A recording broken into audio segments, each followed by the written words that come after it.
Dallas Mayor Eric Johnson, thank you so much for joining us. We appreciate your time as always. So Of you course. announced this week new public safety initiatives. Before we get into the details, why do you feel it's necessary and why are they so important? Well, Jack, thanks for having me here. The bottom line is when it comes to keeping our residents safe, we can never, ever become complacent. We have to be relentless about making sure that our residents are safe. And even though Dallas's violent crime is moving in the right direction, it's continuing to fall. I just wanted to make sure that going into the summer that we kept our foot on the gas, so to speak, and to make sure that we were doing everything we possibly could, both from a police perspective and from a community perspective and from the city government's perspective to make sure Dallas continues on that path to becoming the safest large city in America. So I announced some initiatives I think will help us move in that direction. And so let's talk a little bit about them. Blight remediation. So is this a change from the past? Because this was a big part of what came out of your task force a couple years ago. And so talk to me a little bit about that. Well, Jack, true to form, it's about being more aggressive and more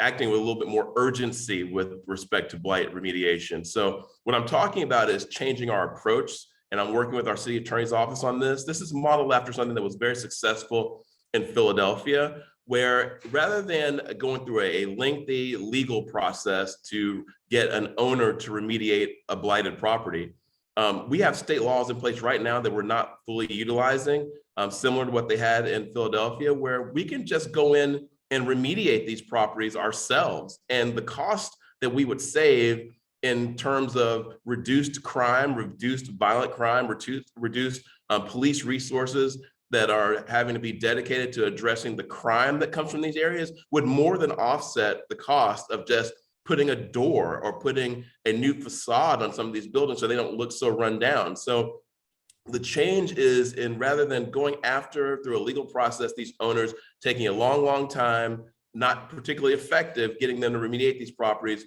Let's just go in and fix these properties so these neighborhoods can get spruced up and so the crime leaves these communities. Has that been a real issue where, it just takes forever seemingly to, get these private property owners to fix what's needed? Well, it is a challenge. There's really a very few things that if you have to go through a court mandated legal process that goes quickly, and that's really in any area. So that's not really to cast aspersion on this particular process, but yeah, it takes a lot longer to file a lawsuit, and our legal system gives people opportunities to respond, and it's pretty generous about making sure that defendants in lawsuits have an opportunity to respond, and that's about due process and things like that. So yeah, these things take time, and we don't have time. I'm trying to make sure that our neighborhoods are safe right now for the people who live in this city right now. And the way we need to do that is to just go in and fix these minor issues in some cases that will help, clear these lots, address these abandoned buildings, clean them up, and push the crime out. I wanted to ask you about some of the other things on your list. I know there's a lot on there, but what else stands out to you as being new, that's something that the city has not done? Similar to the blight remediation, I want us to start working directly with TABC to take away the liquor licenses of problematic establishments. What we are finally, I think, starting to get some sort of alignment behind. And I've been saying these things for 3 years now, but we have a police chief who sees it the same way. We've got a city council who's come around who's seeing these things the same way. We have to approach crime differently in some cases and address the root causes of some of these issues. And we know that there are some establishments in our city where incidents just seem to keep on happening. That's what the sexually oriented business ordinance was about. It's about the fact that between 2 and 6 o'clock in the morning, a lot of people get hurt, people get killed, and we need to do something about that. We know that. We should not pretend like we don't know that. We need to go after it. Similarly, there are establishments, bars and whatnot, who just consistently have fights that turn into aggravated assaults, and in some cases turn into murders. We know where they are, and rather than going through this lengthy process again to try to address it locally, The TABC has a process in place to take a problem establishment's liquor license away, and I want us to start using that process. I did want to ask you, because you mentioned it before, and I checked with the crime stats, and through Tuesday, yes, overall violent crime in the city of Dallas is down 2% year to year.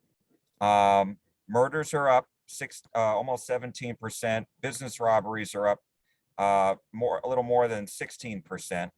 So I know the chief has his violent crime reduction plan. Do you think these policies, as quickly as you can get them into place, will help make a dent in all that?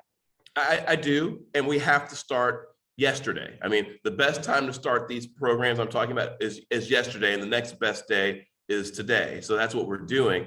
But yeah, I do think that we have an issue. I'm disturbed by the number of young people who are involved in crime in Dallas, and I see stories, too frequently of minors involved in very serious crimes. That's what the summer safety effort I've launched was about making sure our young people have things to do in the summer so that we don't see that typical uptick in crime in the summer, and particularly as it relates to youth who are out of school. But I also think these efforts are going to help because it's part of that kitchen sink approach I've been talking about for 3 years now, about how this is not just a problem with the police department. Yes, we absolutely must hire more police officers and support our police department. And I've been saying that for a long time. I've been saying that for 3 years as well. But what I've also been saying is that the community plays a role in all of this.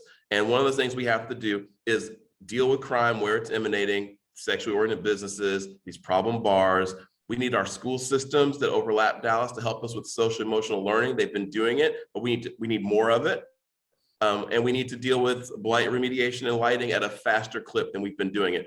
I'm confident if we keep doing that, we'll push the crime rate down even further. So you are correct. Our violent crime was down last year, the only top 10 city in America where that's true, and it's down more this year. But homicides are up, and we are doing everything we can to turn that number around. That's a more complicated matter, and we can talk about that anytime you want to, because homicide is a special type of violent crime. But we are doing very well in Dallas on violent crime, and we're kind of a model for the nation, actually. Last question, and that is perception. I'm going to be talking to a business owner who was near some of the shootings in Deep Ellum. And we were talking on the phone earlier, and he said, he's had customers come in who, they're visiting from out of town. They stay in hotels. The people at the hotels tell them, Deep Ellum is great, but boy, don't go there after dark. And so he's having to battle that perception problem. What can you say about that? Well, okay, here are the facts. Violent crime in Dallas is declining. Overall violent crime is declining. It's down again this year from a year that was down last year, more so than any other top 10 city in the country. That being said, one victim is too many. And if you know someone who's been victimized by a violent crime, those statistics mean nothing to you.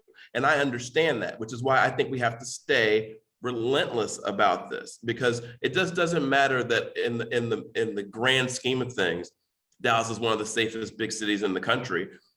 We need to be the safest big city in the country, and we need that narrative to change. So we're doing everything we can. And with respect to these nightlife areas like Deep Ellum, that's what this new initiative that I propose about going after people's liquor licenses is about.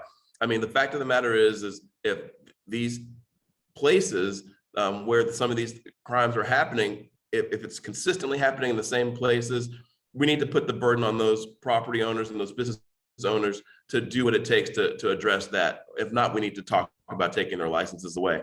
But also we need to do everything we can to keep our young people from getting involved in crime in the first place. And that's a collective effort. But I'm in for it. And I know that our city is behind me on this, because we do have a great city, and we want that perception to match the reality. Dallas Mayor Eric Johnson, thank you so much for your time. We do appreciate it. Thank you, Jack.